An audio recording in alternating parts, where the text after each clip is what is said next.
Okie dokie. Today we're going to look at the deriving Rutherford's scattering formula.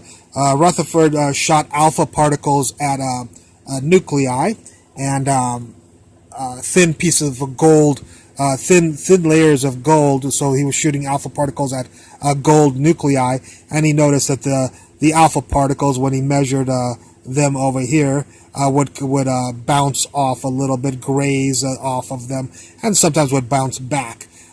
So that's the experiment, is an alpha particle coming this way, hitting a gold nucleus, and because both are positively charged, it'll deflect. The alpha particle will come here. The gold nucleus will stay here, of course, but the alpha particle will be deflected at an angle of theta. I'm sorry, here's the target. Here's the target. So here's the alpha particle. Here's the gold nucleus.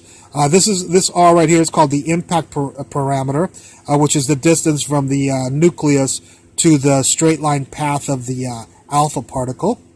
We'll say the incident alpha particle will have a initial momentum of the mass of the alpha particle times the velocity of the alpha particle.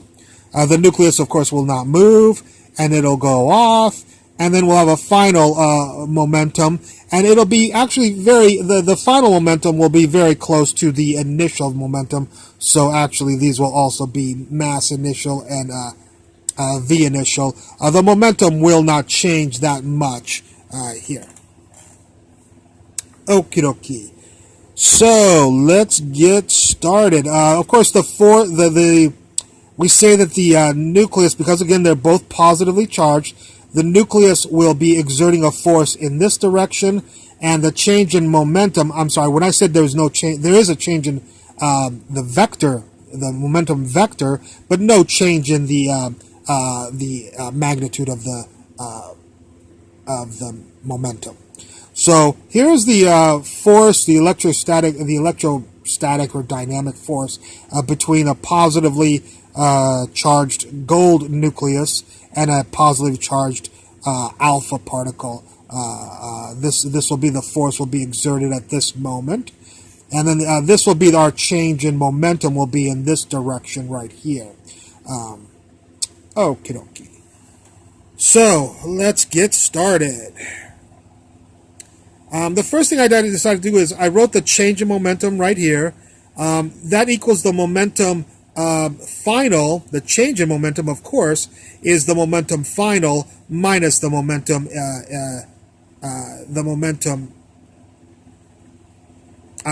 minus the momentum initial, which is the momentum final, plus a negative momentum initial, which is this way, okay?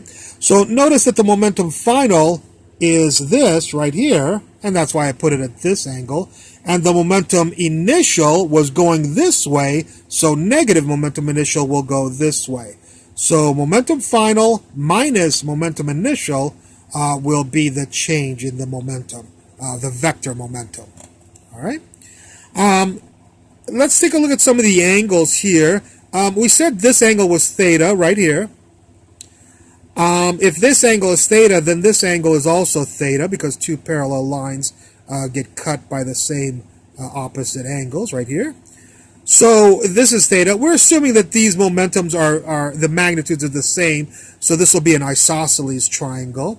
And so if it's an isosceles triangle, then these two angles will be the same, which means that gamma plus theta, of course, has to equal 180 degrees for the inside of a triangle. So 2 times gamma, 2 times these angles, plus theta, equals pi. So gamma equals pi minus, you can solve this for gamma. You'll get pi minus theta all divided by 2 right there. Now what we're going to do is, we're going to do a law of sines on this triangle here. And we'll say that this guy right here, the change in momentum, divided by the sine of theta, the opposite angle, is equal to we'll say the momentum initial. It doesn't matter which one we do. We'll say this side divided by momentum initial, velocity initial, divided by the sine of the opposite angle, which will be gamma. And remember, gamma was this, so the sine of gamma is the sine of pi minus theta over 2. Alright, so that's the law of sines applied to this triangle. What we'll do is this guy stayed the same.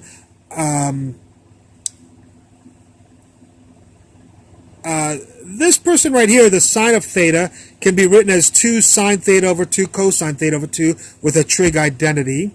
Sine of this, which is pi over 2 minus theta over 2, is the sine of gamma, basically, or the sine of this. You can use a trig identity to change to the cosine of theta over 2. I know you're like, why did you change that stuff? Well, obviously right here, this is the cosine of theta over 2. This is the cosine of theta over 2. They will cancel. So it was smart to change these with trigonometric identities to these. Everybody else stayed the same, you know, but this changed. The two trig functions changed with trigonometric identities, which I'm fairly sure if you're still watching this lecture, you know about the trig identities. Okay, so we're going to solve for the change in the momentum. So the change in momentum is 2 mv, the cosines canceled, and the sine of theta over 2. Okay, so if you do a little bit of algebra and solve for delta p, you'll get this. Okie dokie. Let's take a look at this right here. Not this. Don't look at that. That's why we have a red bar right here, is because this comes later. Okay, so the change in momentum is equal to the integral of the transverse force, F transverse dt. So the transverse force, of course, is we need in the same direction as the change in the momentum. I'm sorry. Let's do this again. The change in the momentum and the force that is applied have to be in the same direction. So we don't want this force F, which is the electric force on the particle. We want this the magnitude of this force right here. And if this is F, then this person right here will be the cosine, the F times the cosine of phi. So that's why we have the electric force times the cosine of phi, because this magnitude has to be in the same direction as this magnitude, and delta P is not in the direction of F, so we can't just put F here. Delta P, we have to have the force in this direction, which is the force electric right here, times the cosine of phi will give you the magnitude of this force along this vector, change in momentum vector. Okay, this is a fun one. We have this identity for angular momentum and angular momentum, so this is just simply an identity. And what we'll do is we'll cancel the mi's. This is a physics identity, I'm sorry, or a mathematical identity, so this has nothing, is not derived from anything here, it's just a physics formula. Here's the r squared, omega is d phi dt, the mi is canceled, and you have the vi and the r. So if you do a little bit of algebra here and transform this to a differential, you'll get this. Why did we do that? Well, we don't like this dt right here. So if we solve for, I'm sorry, by the way, if you solve for dt here, these r's will cancel. So you'll get an r right here. There he is. You'll divide by vi. There he is. You'll have the d phi. There he is. And that will be equal dt if you do some algebra over here. So dt equals these people right here. So this dt, according to this formula, algebraically became these quantities here. The force electric is still there, and the cosine phi is still there. So that's the only thing that's changed. We're going to be doing the integral from gamma equals negative phi to gamma equals phi, where gamma is equal to this angle right here. Oh, here's the phi right here. So phi goes from negative gamma, negative gamma to positive gamma, right there. All right. Okie dokie. One other way to see it is right here. This might be even better to see it here. Here's the gamma angle right here.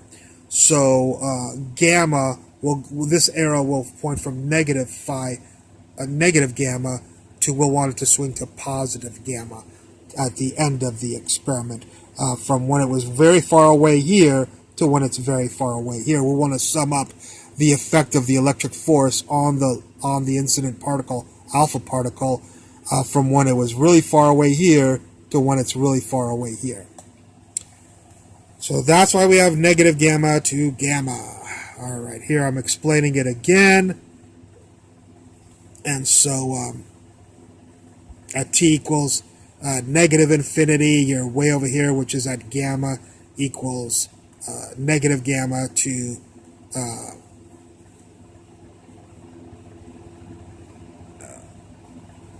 this is negative gamma to positive gamma right here. All right, and that's the light ray is right here. So the light ray at t equals negative infinity was way over here, and at t equals infinity right here it will be there. Okay. Okie dokie. Let's see what we've got here. So let's go ahead and try to do this integral. It turns out that the electric force is not phi dependent, so we can pull that out.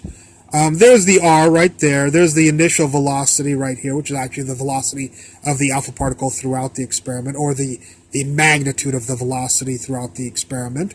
So we'll just have to do the integral of the cosine of phi d phi, and the integral of cosine is sine of phi from gamma to negative gamma.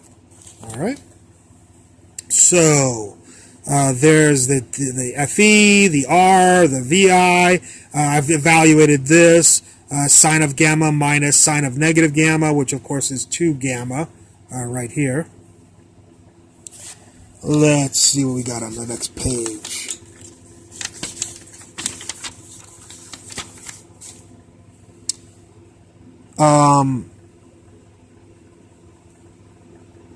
We have the change of momentum is 2 gamma.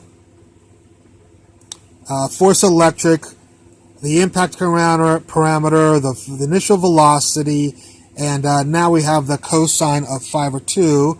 We're saying equations 15 and 14.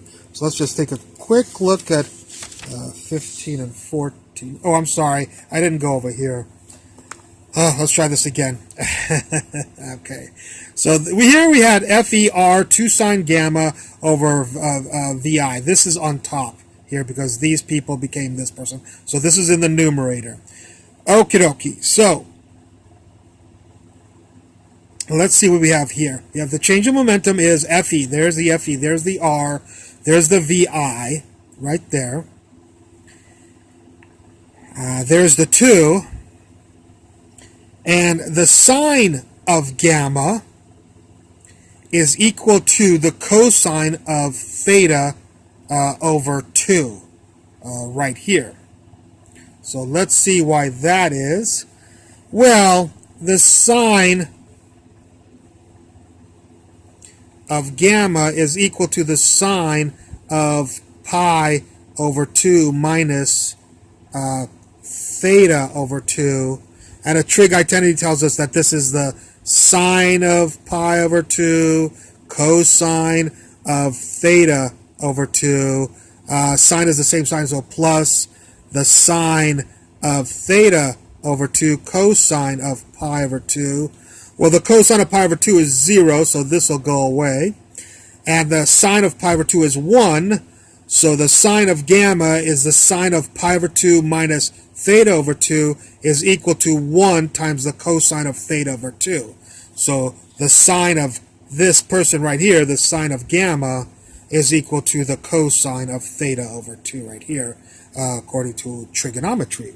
trigonometric identities. Okay, so hopefully you saw that right there. So in other words, if you do a little bit of trigonometric identities and change the sign of gamma over 2, where gamma is pi minus theta divided by 2, that sine of gamma will equal the cosine of theta over 2. Okay, now we can go over here. So now we see that I just copied that equation, that last equation again. It's the same equation I had over there. All right. Now, what we'll do is we have two formulas for, that's what this is right here, I'm sorry. We have two formulas for delta P. We have one formula, the change in momentum magnitude. One formula was this formula, formula 14 here. And the other formula was this formula right here. Remember this? We derived delta P right here, but then we would, through just momentum, through our law of sines on the triangle, just talking about momentum, but here we derived the change in momentum magnitude concerning the electric force. So we have these two formulas, and we'll set them equal to each other. So 2 mi sine theta over 2 equals this person. Here's 2 vi mi sine theta over 2 equals this. So actually this is equation, not 15 and 14, it's equation 14 and 6 set equal to each other. I mean 14 and, we'll change it right here, 6. Yeah, well, 14, 6, formula 6 will equal formula 14. This is formula 14, and this is formula 6 right here. Alrighty, so we have this. Sine divided by cosine is tangent. Here's the FE, here's the R. Here's one of the V's. Here's another V, which will give you V squared. Here's the MI solved over here. The 2's will cancel. So algebra, this becomes this. Okay. Now, what is FE? FE is K naught, 9 times 10 to the 9th.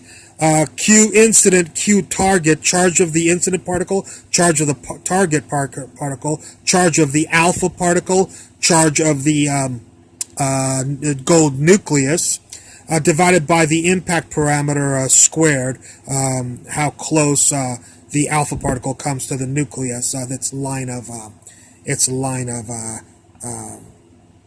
if this is the nucleus and this is the alpha particle, this distance right here will be R, the impact parameter. Okie dokie, so we have, there's FE. We're going to take FE, all these people, and stick them right into there. So there's the Q naught, the QI, the Q target, the R squared. Here's the R, and here's the MI here, and the VI squared here. So if you take these people and plug them into here, then this becomes this right here. Just simple algebra. All right. I'll do a little bit of simplification here. And there's the this, there's this, there's this. Just the R's will cancel to give you one R and then the MIV squared. So we have this right here. Okie dokie. We can solve if theta is very close to 0. So we're not going to worry about when theta is big and the alpha particles bounce back at Rutherford. We're just going to worry about a slight deflection. By the way, this is the Rutherford formula. This will give you the formula for any angle. But we're going to say, let's come up here real quickly here. After all this, that was 14, 15. I know this is a little bit of a crazy lecture. A lot of stuff going on here. This was still equation 15. We'll call this equation 16. We'll call this 17, step 18, step 19, step 20. And then actually we're supposed to go up here to 21, 22, 23, 24, I believe. Yeah. Okay. And then comes all this stuff. 25, 26, 27, and then we'll have this, which is 28. Okay, so from here we'll go here. What we're doing now is you could have any Q incident. You don't have to have an alpha particle with this formula. You can have any particle bouncing onto any other target nucleus. But what I'm saying is Rutherford did it with alpha particles. So if you want to do that specific experiment of only using alpha particles, then Qi will equal 2 times the charge on the two times the charge on the electron. The nucleus can be anything with Z is the number of protons in the nucleus, so the target charge will be Z, the number of protons, times the charge on the electron. So I took these two people and plugged them into this and this. There's the 2e, there's the ZE right here, and if you couple those together, you'll get a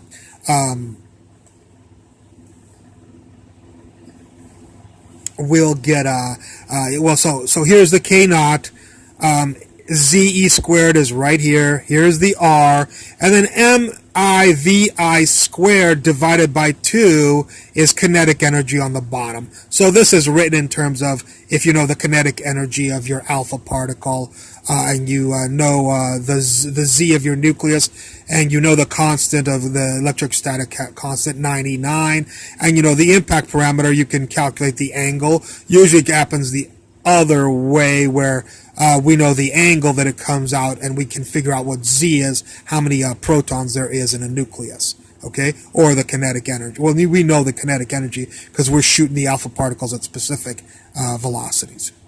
Okay, now, so this will give you any theta, 180 degrees, whatever angle you want, 70 degrees, 90 degrees. But what we're going to assume here is, suppose that theta is very small, because we're going to see something kind of interesting coupled to our gravitational light deflection by the sun lecture. That should be the one before this. So if theta is very close to 0, then the tangent of theta over 2 is very close to just theta over 2. It's just a trigonometric approximation. So this person is theta over 2. Well, then it'll be theta, and then you can multiply by 2, and you'll get this right here. Well,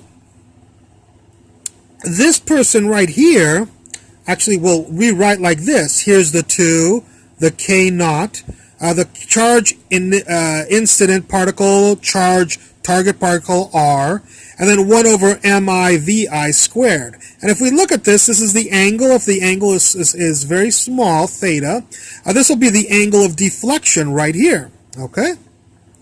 Now, what's interesting is if you look up my lecture or anybody else's lecture on the gravitational light deflection by the sun, the angle of deflection, we called it alpha, but we could call it theta, it doesn't really matter, but the angle of deflection was equal to 2, looks interesting, 1 over the mass of the effective mass of light speed squared, speed of light squared, the mass of the particle, the velocity of the particle squared. That looks a lot like this right here. And then we have this quantity right here from our light deflection lecture. I'm sorry, this quantity and this quantity. Well, if you look at it, those two quantities are very similar. Of course, this has to do with electrostatic force, so you have charge, one charge, another charge. But over here, this has to do with gravitational force, so you have the mass charge and the mass charge, the mass of the sun and the mass, the effective mass of light. So here's your two charges. This is gravitational charge. This is electric charge. And here's our gravitational constant. There's our electric constant. And there's our R. So I just wanted to show you kind of an interesting similarity between these two relationships that one has to do with light going near the sun, and one has to do with an alpha particle going near a nucleus right here, and they have the exact same form basically. Okay, all right, this was a long one. I'm sorry about that. Hope you enjoyed it, and look forward to any comments at the bottom. Thank you very much.